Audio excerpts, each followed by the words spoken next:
Galera, vocês sabem que Game of Thrones é pura magia, não é verdade? E que dentro da magia tem algo que são as profecias. Então, ó, fica comigo que eu vou te mostrar a profecia que condenou um Targaryen e algumas também que salvaram eles, hein? Só que antes disso, ô editor, pô, solta a vinheta, mano.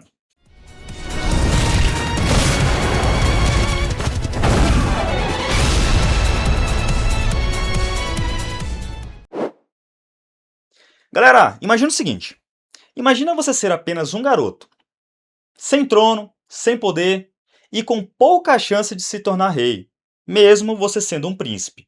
Bom, esse era Aegon, mas ó, calma que não é o Aegon Conquistador. É Egg. Bom, para os íntimos era Egg, né? Ele era o quarto filho do quarto filho, ou seja, para ele se tornar rei, uma sequência bizarra e trágica de eventos precisariam acontecer, removendo todos os herdeiros que estavam à sua frente. Mas tudo isso tem a ver com a profecia que nós iremos falar agora. Bom, quando Egg estava caminhando com Sor Duncan, do nada apareceu uma bruxa. Vocês lembram disso lá na série? E fala algo que mudaria completamente seu destino. Ela disse que Egg se tornaria rei, mas logo depois ela fala algo muito pior, que ele ia morrer queimando. E que quando isso acontecesse, aí é que é a parte mais bizarra. Ela fala que as pessoas que conheciam ele iriam sentir alívio com aquilo. Bom, pois é, né? Essa profecia ela foi feita para um menino chamado Egg, que mais tarde se tornaria Aegon V Targaryen. O mais bizarro de tudo é que cada parte dessa profecia realmente aconteceu. E o mais interessante é que essa história conecta vários pontos ali de Game of Thrones. Ela se conecta, por exemplo, com a destruição de Valyria, com o sonho de Aegon, o Conquistador, com a profecia da Canção de Gelo e Fogo, que levou os acontecimentos ali de Game of Thrones. E quando a gente junta tudo isso, dá para perceber uma coisa muito clara, que no mundo de Westeros, profecias quase sempre se cumprem. Lembre-se que quase, hein? Vocês uma hora vão entender isso daí. Bom, mas antes de tudo, vamos entender quem era esse tal de Egg, galera. Ó, o nome verdadeiro dele era Aegon Targaryen. Ele era o filho do príncipe Maekon Targaryen. Só que naquela época ninguém imaginava que ele poderia virar rei, porque existiam várias pessoas na frente dele ali, na linha de sucessão.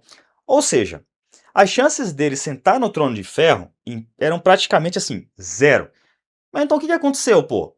Bom, Egg ele começou a viajar pelo reino disfarçado, vocês lembram disso? Ele virou escudeiro de um cavaleiro chamado Duncan, ou Alto. Ou simplesmente Duncan ali para quem é íntimo, né? Os dois ficaram andando ali por Westeros, participando de torneios, conhecendo lugares e vivendo várias aventuras. E é durante uma dessas viagens que acontece um encontro que muda completamente o destino dele. E de Game of Thrones por completo, não é verdade? Bom, em uma dessas jornadas, Egg e Dunk eles encontram uma mulher conhecida como a Bruxa da Floresta. Ela era uma vidente, uma mulher famosa por fazer previsões sobre o futuro. E primeiro ela olhou para o Dunk, fez uma previsão ali sobre a vida dele que ele, bom, não deu bola. Só que quando ela olhou para Egg, o clima mudou completamente. Bom, veja só, ele era um garoto. E ela diz algo extremamente perturbador para um garoto. Ela fala que ele iria se tornar rei, mas que também ele iria morrer logo cedo. Iria morrer queimando no fogo. E o pior, que as pessoas que conheciam ele iriam ali sentir um pouco de alívio, né? Só que o mais curioso é que naquela época isso parecia completamente impossível para Egg, porque ele estava muito longe do trono. Só que em Westeros, algo que não se pode negar são as profecias, não é verdade? Bom, com o passar dos anos, acontece algo completamente inesperado. Vários membros da família Targaryen morrem ou deixam o trono. Bom, lembra que eu disse isso lá no início do vídeo? Pois é, isso de fato aconteceu e tudo tem a ver com a profecia. Para Aegon se tornar rei, uma sequência bizarra e trágica de eventos precisou acontecer, removendo todos os herdeiros que estavam à sua frente. Veja a escada que ele teve que subir até se tornar rei. O seu avô, o rei Dario II, morreu durante a Grande Praga da Primavera. Aí ele tinha os seus tios, né? Baelor, Aerys e Rhaegar. Baelor, ele quebrou uma lança e morreu no julgamento por combate. O seu pai, Maekon II, que matou seu tio, finalmente assumiu o trono, tornando Egg o quarto filho do rei, ou seja, na linha de sucessão. Só que seus irmãos mais velhos, Daron, o bêbado, ele morreu de uma doença venérea. Então, menos um para a lista. O, o Aerion, ele morreu após beber fogo vivo acreditando que se transformaria em um dragão. Olha que coisa louca para vocês terem ideia. O Aemon, o mestre, ele recusou o trono por causa de seus votos como um mestre e foi para a muralha. Você lembra lá do mestre Aemon que conhecemos em Game of Thrones? Então, contra todas as probabilidades, Egg ele acabou se tornando rei. E ele passa a ser conhecido como Aegon V Targaryen. Mas também ele recebe um apelido muito famoso, Aegon o Improvável. E esse apelido faz todo sentido, porque ninguém realmente esperava que ele chegasse até o poder, né? Bom, só que o reinado dele foi bem diferente de todos os outros Targaryens. Ao invés de favorecer os nobres, Aegon ele tentou melhorar a vida do povo comum.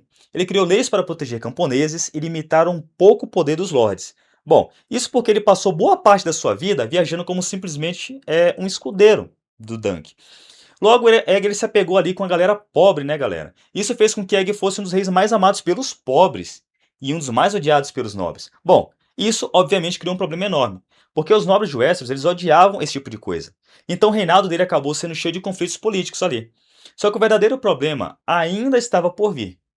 Bom, com o passar do tempo, Aegon começou a ficar obcecado por uma ideia: trazer os dragões de volta. Porque nessa época os dragões já estavam extintos há bastante tempo, né? Só que vale ressaltar que a Guerra dos Targaryen, na série de A Casa do Dragão, ela contribuiu para a extinção dos dragões. E sem dragões, o poder da Casa Targaryen estava diminuindo muito. Então Aegon começou a estudar magias antigas e profecias, acreditando que ele poderia de alguma forma chocar ovos de dragões usando rituais de fogo. E foi exatamente nessa obsessão que acabou levando o momento mais trágico da vida dele, selando aquela profecia da bruxa lá atrás. Ele morreu queimando. Bom, no que nós chamamos que a tragédia de Summerhall, né? Aegon ele reuniu várias pessoas ali da família Targaryen no castelo de Summerhall, que o objetivo era realizar um ritual para chocar ovos de dragão. Mas algumas coisas, bom, deram completamente por errado, né? O castelo começou a pegar fogo, as chamas se espalharam e os incêndios saíram totalmente do controle. Várias pessoas importantes morreram ali, e entre elas, bom, o nosso querido Aegon V. Ele morreu consumido pelo fogo, conforme a bruxa falou, e exatamente que eu falo que todas as profecias de Game of Thrones, ou quase todas, elas se cumprem. Mas ó, nem todas as profecias são ruins, né? E essa não foi a primeira profecia que aconteceu. Teve anos antes, lá atrás, a profecia que salvou os Targaryen, séculos antes, quando os Targaryens viviam ali no poderoso Império de Valíria. Lembra que Valíria era simplesmente a civilização mais avançada daquele mundo? E era uma sociedade construída em cima de magias, dragões, conhecimentos muito avançados, e centenas de famílias dominavam dragões, então era algo normal. Mas tudo muda quando uma jovem Targaryen chamada Daenerys, ela teve um sonho. E ela sonha que Valíria seria completamente destruída ali. O pai dela acreditou naquela visão e decidiu fugir da cidade com toda a família e se mudando para Dragonstone. 12 anos depois, aconteceu um dos maiores desastres assim da história de Game of Thrones.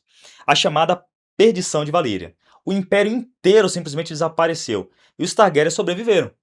Por causa do quê? De uma profecia. E aí também teve o sonho de Aegon Conquistador, séculos depois. Outra profecia que mudou também o destino do mundo. Em House of the Dragons, a gente descobre algo muito interessante. Ali no episódio 1, o rei Viserys Targaryen conta um segredo para Rhaenyra. Ele revelou que Aegon Conquistador teve um sonho, e nesse sonho ele viu um inverno terrível vindo do norte, um inverno que traria uma ameaça capaz de destruir toda a humanidade. E a única forma de sobreviver seria um reino unido sob um Targaryen no Trono de Ferro. Esse sonho ficou conhecido como a Canção de Gelo e Fogo. Galera, e o mais curioso é que essa profecia só começa a se cumprir cerca de 170 anos depois, durante os eventos de Game of Thrones, quando finalmente chega o verdadeiro inverno e o exército dos mortos começa a marchar, os famosos White Walkers. A ameaça que Aegon tinha previsto séculos antes, nesse momento entra em cena, com dois personagens importantes, né, que é Jon Snow e Daenerys Targaryen. E nisso acaba se cumprindo essa sucessão de eventos. E muita gente acredita que um deles seria o lendário Príncipe Prometido. Bom, galera, quando a gente olha para toda a história dos Targaryens, fica muito claro que existe um padrão nisso daí. A visão que salvou a família da destruição de Valíria, o sonho que levou à conquista de Westeros e a profecia que condenou Aegon V. Tudo isso mostra uma coisa muito interessante, que no mundo criado por George Martin, profecias não só prevê o futuro, elas acabam mudando o destino de pessoas que tentam escapar delas, não é verdade? Agora fala o seguinte, eu quero saber de uma coisa de vocês. Na opinião de vocês, quem realmente cumpriu a profecia da Canção de Gelo e Fogo? Foi Jon Snow? Ou será que foi Daenerys Targaryen? Ou será que foi nenhum dos dois?